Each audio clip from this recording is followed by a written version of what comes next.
Hello and welcome to the Davey Nation. So today we're going to be talking about the DIY soundbar that I made just about a year ago.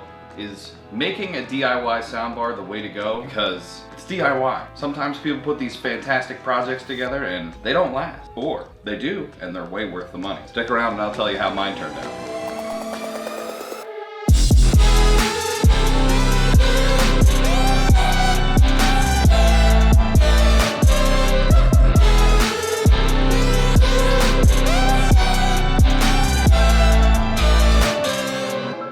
So let's talk about the soundbar and how DIY lasts in the long term. So over the last year, I haven't had any major issues with the soundbar. There hasn't been any sort of meltdown or fires or anything crazy like that, but there has been a few little annoyances that I'll let you guys in on. So some of the good things that I've been enjoying with the soundbar are the sound quality. The sound quality is great. The speakers are fantastic, and once they've been worn in, they actually sound pretty good, especially because we're just using them in a living room that's about 16 feet across. Everything totally fine. It's plenty of sound for just under the TV. And it does actually get pretty loud. I haven't really had to turn it past like 40% to get plenty of sound for TV show or movie or any sort of dialogue. It's been perfect. The sound stage is pretty good, but it could be different. And I'll include that in the cons section of this video.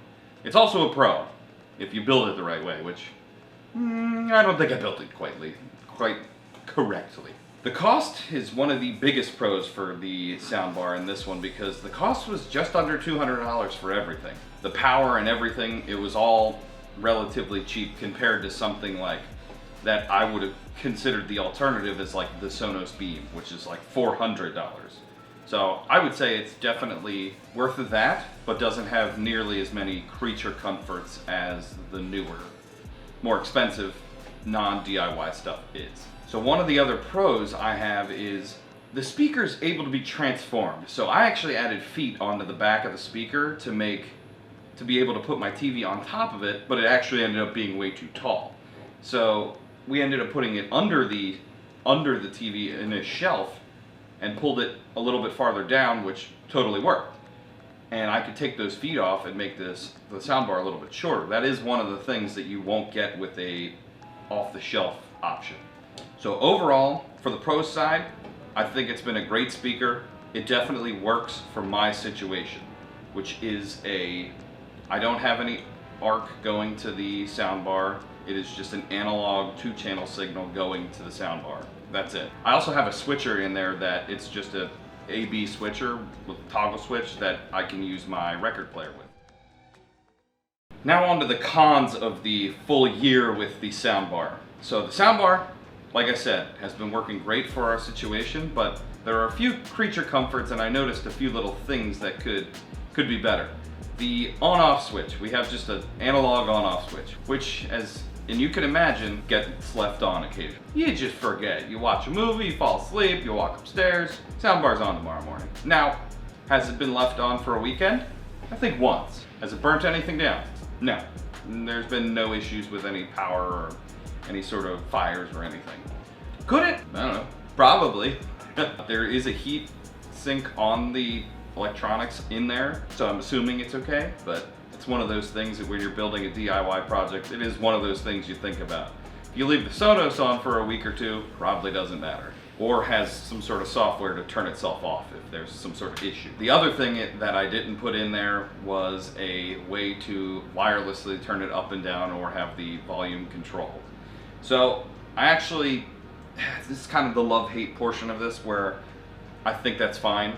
It doesn't bother me. I listen to the TV at the same volume, which if I would do it again, you could add that in, but it adds cost and complexity. And like I said with the soundstage before, the soundstage in the living room is fine. I think that's an okay area for it. But I think I found the best stereo imagery you get from the soundbar is when you're sitting like 4 feet from it, which is in the middle of our living room. About 3-4 feet away with the distance from the speakers is perfect.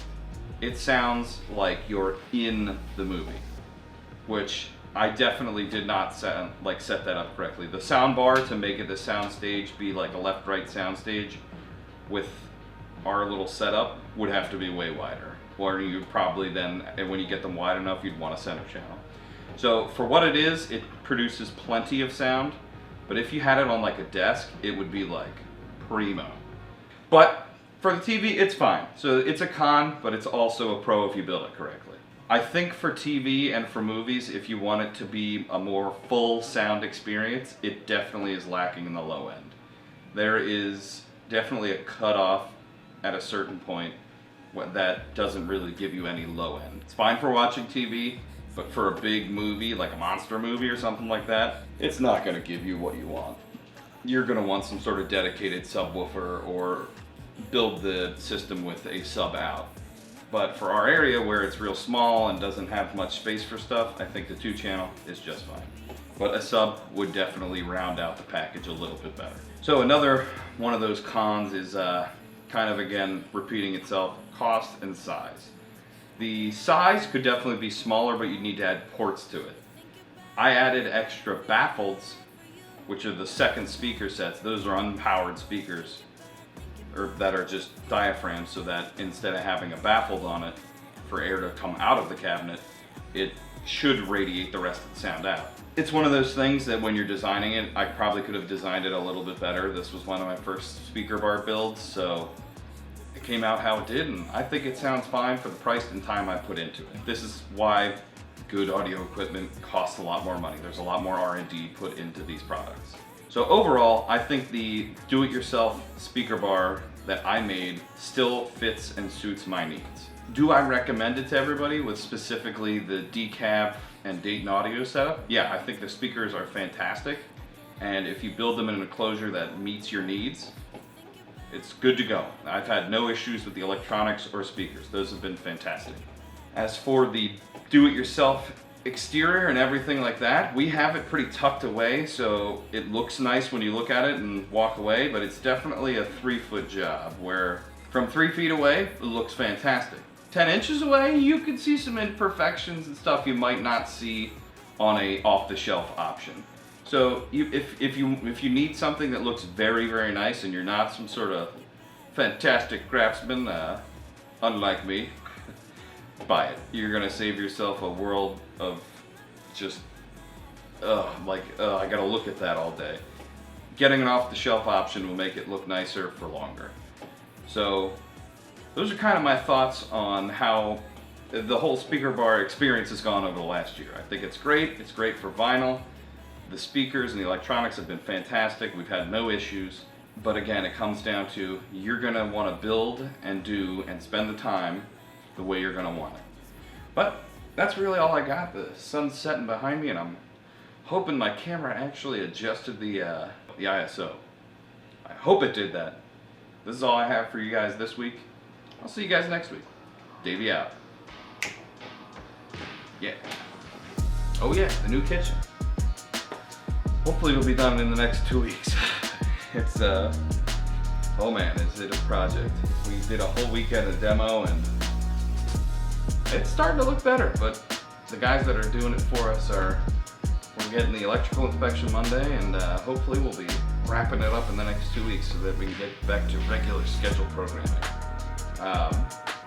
Till then, look for some YouTube shorts. I'm putting those out on some of the top videos I've done over the last 4 years, and yes, it's been 4 years. Maybe we need a recap video at 5 years. Hopefully we'll hit 500 subscribers by then. If not, we'll keep working. All right, later taters.